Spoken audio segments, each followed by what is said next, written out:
E aí, pessoal, tudo bem com vocês? Eu sou Alex Silva, você está no Primeiros Passos em FIIs. Seja muito bem-vindo. E hoje nós vamos falar de dois fundos imobiliários que estão deixando de ser bebês. A gente poderia chamar de fundos matrioscas, porque eles estão dentro de outros dois fundos conhecidos, que são o MXRF e o HGLG. E o primeiro desses fundos é o HBRH11, o Multirenda Urbana. Sem demora, vamos já então conhecer um pouco a respeito dele. Como a gente vê aí, ele está dentro do portfólio do Capitânia Fundo de Fundos, também do Capitânia Securities, mas ele é um fundo imobiliário que passou a ser notado por muitos investidores justamente por ele estar dentro do MXRF, que é um dos fundos mais líquidos da Bolsa, um dos mais queridos, e porque ele tem chamado a atenção de alguns investidores, porque ele tem 4 ativos de lajes corporativas, como a gente vê aí, e eles são voltados para os segmentos de saúde, educação e coworking. São prédios novos, com idade média inferior a 5 anos, eles estão localizados aí na cidade de São Paulo, Osasco, São Bernardo do Campo e também no Rio de Janeiro. O que chama bastante atenção nesse fundo é o vencimento dos contratos. Os vencimentos são longos, né? Um deles é longuíssimo, 2040, que é do Cityplex, que é um prédio maravilhoso na cidade de Osasco. Você conhece Osasco? Ixi, só de ouvir falar. Já passei em frente várias vezes e ele fica numa região que está sendo revitalizada, próximo de 2 shoppings grandes, um prédio com um padrão construtivo realmente de chamar a atenção. E falando um pouco a respeito do perfil do portfólio, a gente vê que ele está muito bem distribuído. Isso eu achei sensacional dentro desse fundo. A receita por locatário também está bem distribuída. Os segmentos são de saúde, e-commerce, coworking e educação. E em relação aos contratos, 50% deles são típicos e 50% atípicos. Portanto, a gente vê aí que tem uma preocupação em ter um equilíbrio que traz mais segurança aí para o fundo, para os cotistas. Esse é um fundo que está completando 1 ano agora, portanto está deixando aí de ser um FII bebê. E em relação às demonstrações financeiras, vemos que ele vem distribuindo de modo regular, praticamente ali um reloginho, mas o número de cotistas ainda é pequeno, a gente vai ver em outra tela. Esse gráfico aqui do relatório do fundo, que está na descrição aqui do vídeo, mostra que essa evolução se tornou mais forte de agosto, setembro do ano passado para cá. Ele é um fundo que ainda não está no IFIX, não faz parte da composição do índice, e a última informação disponível é de que ele tem 829 cotistas, portanto ele está começando aí a ganhar tração, vamos dizer assim. Seu volume diário de negociações nos últimos 30 dias foi de R$112 mil, talvez até tenha alguns investidores aqui que tenham isso de patrimônio, portanto seria talvez um problema aí a questão da liquidez. Mas quais são os pontos fortes que ele tem? A qualidade dos contratos é uma, o equilíbrio entre os locatários e os setores é outro ponto forte, e também a localização desses imóveis, que ficam em regiões muito estratégicas, próximas aí dos grandes centros.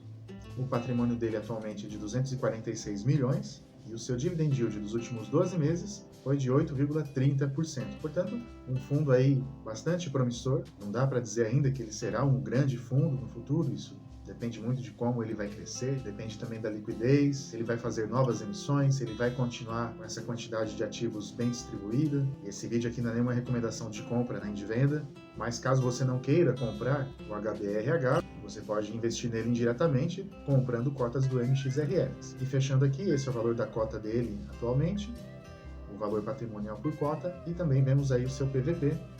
Obviamente, como ele é um fundo novo, ele ainda não está caro, mas dependendo de como ele vai caminhar, pode ser que lá na frente o mercado pressione e ele suba um pouco mais. E o segundo fundo de hoje é o RBR Log, ou RBRL11, como preferir. Já esse fundo está dentro de vários outros fundos imobiliários, como a gente vê aí. A maior parte deles são fundos de fundos, como o RBRF, mas o que chamou a atenção aí foi o HGLG, que tem como um de seus FIIs o RBRL. Esse já é um pouco mais distribuído, está em 3 estados diferentes. Vemos ali que são 6 galpões logísticos, mas esse fundo está crescendo muito rápido, ele já está na sua 3ª emissão, embora com apenas 1 ano aí, e ele soltou um fato relevante há poucos dias, informando da compra de 50% de um galpão em Cajamar. Eu vou deixar também aqui na descrição tanto o link do fato relevante quanto para o relatório gerencial dele, porque são muitos detalhes e não vai dar tempo de tratar tudo aqui no vídeo. Aqui uma rápida passada pelos galpões, então vemos que temos ali 2 em Hortolândia, um em Itapevi, outro em Resende, no Rio de Janeiro, e os galpões de Extrema. O vencimento dos contratos é um pouco mais curto, a gente vê ali 2021, 2022, depois uma parte em 2024 e a maior parte deles em 2025. Isso porque 100% dos contratos são típicos. É um fundo logístico diferente, proposta do fundo é ter uma gestão muito ativa, não ficar dependendo muito ali do cliente. Ele pode renovar o contrato ou não, por isso os contratos são típicos. Boa parte das revisionais para este ano, a maior parte para 2023. Como eu disse, 100% desses contratos são típicos e a maior parte dos contratos é indexada pelo IGPM, tendo um pouquinho ali de IPCA. Em relação à receita, o estado de Minas Gerais é aquele que tem o maior percentual, 55%, devido aos galpões de Extrema, que tem uma área bruta também maior. 61% são de monousuários, sendo que um deles é o Mercado Livre. Interessante que o Mercado Livre também está no outro fundo que a gente viu aí, o HBRH, e 39% em condomínios logísticos.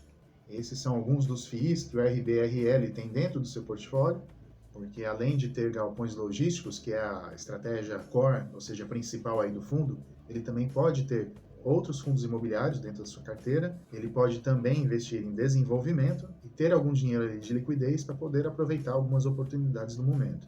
Temos aqui a distribuição de resultados, em alguns meses ele distribui mais do que ele recebeu, porque a estratégia é sempre manter ali um dividendo bastante regular. E em relação ao número de cotistas, o RBRL teve um boom aí no último trimestre, quando ele mais do que quadruplicou o número de cotistas, saltando ali de 1.300 para mais de 5.200 cotistas. Temos aqui o preço da cota no mercado hoje, seu valor patrimonial e o PVP. Então, justamente por muita gente estar procurando esse fundo, deu uma pressionadinha aí no preço. O seu patrimônio líquido hoje é de 603 milhões e o dividend yield dos últimos 12 meses de 7,7%. Esse fundo também ainda não está no IFIX, mas pelo número aí de cotistas que ele já tem, ele começa a ter um pouco mais de liquidez e chamando a atenção aí de muitos fundos e também de investidores pessoa física. Tanto é que o volume diário de negociações nos últimos 30 dias ultrapassou aí a casa de R$1.900.000. Portanto, o vídeo de hoje foi muito mais aí para a gente poder conhecer esses fundos novos aí, que batizei de fundos matrioscas, são fundos aí que estão completando o ano e que vale a pena a gente ficar de olho, a gente acompanhar. É importante a gente sempre ter muita segurança antes de comprar um fundo imobiliário, a gente tem que sempre saber onde está pisando. E lembrando que esse vídeo de hoje foi uma sugestão do Daniel Mello, lá de Londrina. Então, muito obrigado aí, Daniel, um abraço aí para toda Londrina e o Paraná. Por hoje é isso, um grande abraço e até a próxima semana. Tchau, tchau.